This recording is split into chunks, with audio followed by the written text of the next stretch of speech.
प्यार करना तो आसान है, पर हर किसी का प्यार परवान चढ़े यह जरूरी नहीं। खास करके जेकर प्यार नाल दे पड़ोसी देश पाकिस्तान विच होया होवे। पर कहंदे ने कि जिस चीज़ नूं शिद्दत दे नाल पाउण लई लग जावो तां उस नूं पाउण विच कुदरत भी तुहाडा साथ देण विच जुट जांदी है। कुछ इस तरह का ही होया है गुरदासपुर के कस्बा श्री हरगोबिंदपुर के रहण वाले अमित शर्मा दे नाल। सोशल मीडिया के जरिए अमित शर्मा का पाकिस्तान विच प्यार परवान चढ़ रहा सी ते हुण अमित शर्मा का विआह पाकिस्तान विच उन्हां दे प्यार दे नाल अगस्त विच होना मुमकिन होया। भारत की सरकार वालों पाकिस्तान अंबैसी नूं ईमेल के जरिए सूचित किया गया है कि पाकिस्तान विच रहण वाले सुमन शर्मा अते उस दे परिवार नूं भारतीय वीजे की प्रवानगी दे दित्ती जावे।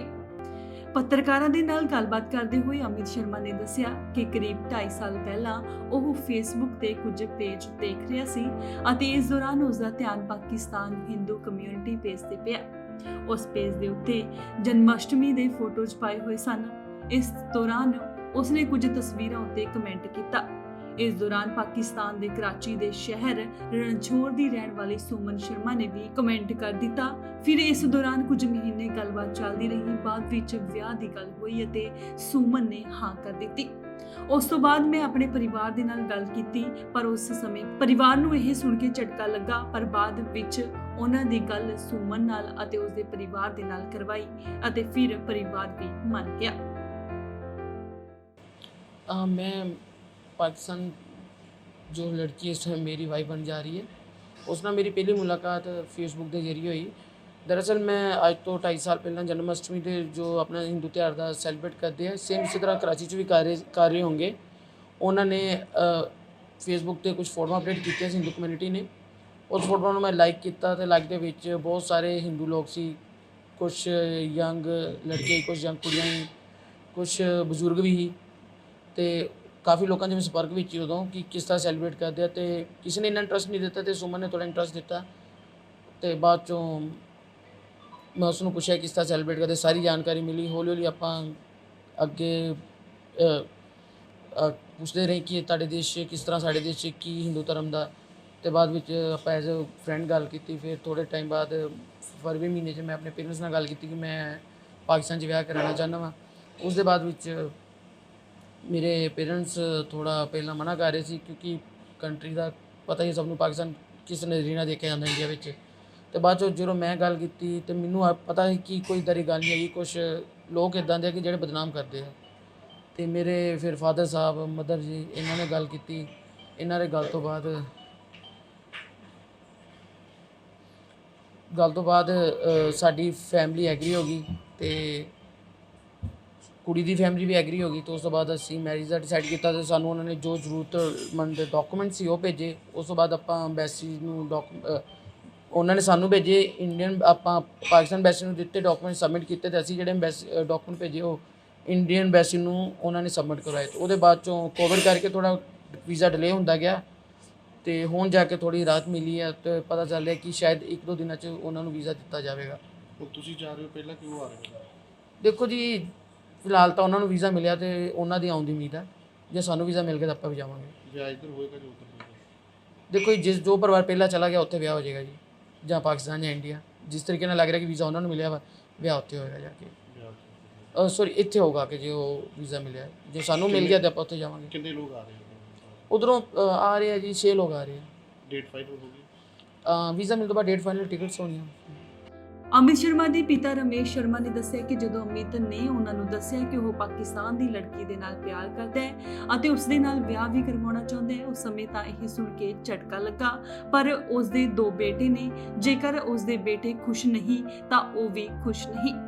तो उसने कहा कि सुमन नूं अपनी धी बना के लैके आउणगे। उन्होंने कहा कि जिवें भारत सरकार ने पहला कदम चुक्या है अते सुमन अते उसके परिवार वीजे की ऑफर की है, उस तरह ही पाकिस्तान की सरकार नूं भी चाहिए है कि साडे परिवार नूं वीज़ा देवे ताकि असीं पाकिस्तान जाके विआह कर सकीए। दरअसल मेरे बच्चे अमित शर्मा का अपनी मम्मी नाल गलबात हुई सी कि मम्मी इस तरह भी पाकिस्तान की एक लड़की है, मैं उन्हां नाल मैरिज करवाना चाहना वा। मेरी मिसेज रीना शर्मा ने मैनूं कहा भी ਇਦਾਂ ਇਹਦਾ ਨਿਕਨੇਮ ਹੈ ਪ੍ਰਿੰਸ ਆ ਜੀ, ਵੀ ਪ੍ਰਿੰਸ ਆ ਗੱਲਬਾਤ ਕਹਿ ਰਿਹਾ। ਤੇ ਮੈਂ ਇਹਨਾਂ ਨੂੰ ਕਿਹਾ, ਮੈਂ ਕਿਹਾ ਵੀ ਮੈਨੂੰ ਥੋੜੀ ਝਿਜਕਾਹਟ ਜਿਹੀ ਆਈ। ਮੈਂ ਕਿਹਾ ਵੀ ਕਿੱਥੇ ਪਾਕਿਸਤਾਨ ਕਿੱਥੇ ਅਸੀਂ, ਤੇ ਮੁਸ਼ਕਲ ਜਿਹਾ ਜਾਪਦਾ। ਤੇ ਫਿਰ ਉਹ ਮੇਰੀ ਮਿਸੀ ਨੇ ਕਿਹਾ, ਉਹਨੇ ਆਪਣੀ ਸੱਸ ਜਿਹੜੀ ਕਿ ਮੇਰੀ ਮਦਰ ਨੂੰ, ਪ੍ਰਿੰਸ ਦੀ ਦਾਦੀ ਨਾਲ ਗੱਲ ਵੀ ਕੀਤੀ। ਉਹ ਕਹਿੰਦੇ ਜੇ ਬੱਚਿਆਂ ਦੀ ਖੁਸ਼ੀ ਵਾਸਤੇ ਸਭ ਕੁਝ ਕਰਦੇ ਆ, ਜੇ ਬੱਚਿਆਂ ਦੀ ਖੁਸ਼ੀ ਵਾਸਤੇ ਸਾਨੂੰ ਇਹ ਸਭ ਕੁਝ ਕਰਨਾ ਪੈਣਾ।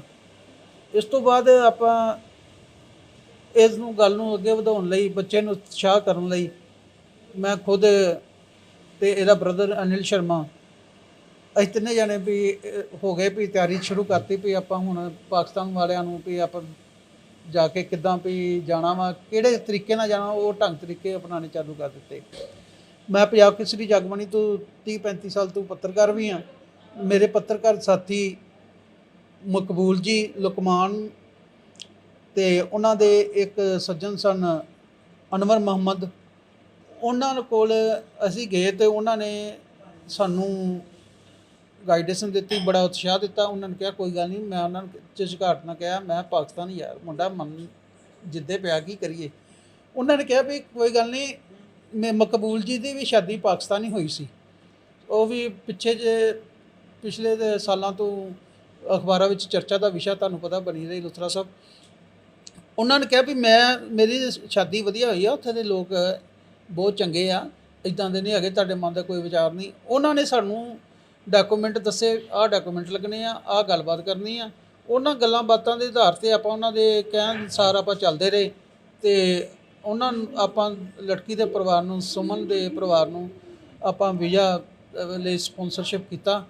ਜਦੋਂ ਸਪਾਂਸਰਸ਼ਿਪ ਦੇ ਕਾਗਜ਼ ਵਗੈਰਾ ਸਭ ਕੁਝ ਭਰੇ, ਉਹਨਾਂ ਵਿੱਚ ਮੈਂ ਖਾਸ ਕਰਕੇ ਪੁਲਿਸ ਵਿਭਾਗ ਦੇ CID ਵਿਭਾਗ ਅਤੇ ਹੋਰ ਸੰਬੰਧਿਤ ਵਿਭਾਗਾਂ ਦਾ ਧੰਨਵਾਦ ਕਰਦਾ ਕਿ ਜਿਨ੍ਹਾਂ ਨੇ ਮੈਨੂੰ, ਮੇਰੇ ਬੱਚੇ ਨੂੰ ਉਤਸ਼ਾਹਿਤ ਕਰਨ ਲਈ ਕੋਈ ਵੀ ਦਿੱਕਤ ਨਹੀਂ ਆਉਣ ਦਿੱਤੀ। ਹੁਣ ਕਦੋਂ ਜਾ ਰਹੇ ਹੋ ਪਾਕਿਸਤਾਨ? ਪਾਕਿਸਤਾਨ ਦੀ ਗੱਲ ਇਹ ਹੈ ਜੀ ਵੀ ਹੁਣ ਜਦੋਂ ਵੀਜ਼ਾ ਸਾਨੂੰ ਪਾਕਿਸਤਾਨ ਸਰਕਾਰ ਦੇਵੇਗੀ, ਸਾਡੇ ਦੇਸ਼ ਨੇ, ਭਾਰਤ ਨੇ ਤੇ ਪਹਿਲ ਕਦਮੀ ਕੀਤੀ ਆ, ਉਹਨਾਂ ਨੇ ਬੱਚਿਆਂ ਦੇ ਪਿਆਰ ਨੂੰ ਪ੍ਰਵਾਨ ਕੀਤਾ।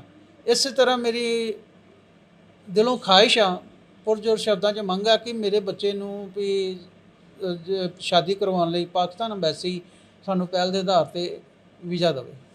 ਗੁਰਦਾਸਪੁਰ ਤੋਂ ਜਤਿੰਦਰ ਕੁੰਦਲ, ਇੰਡੋਜ਼ TV, ਆਸਟ੍ਰੇਲੀਆ।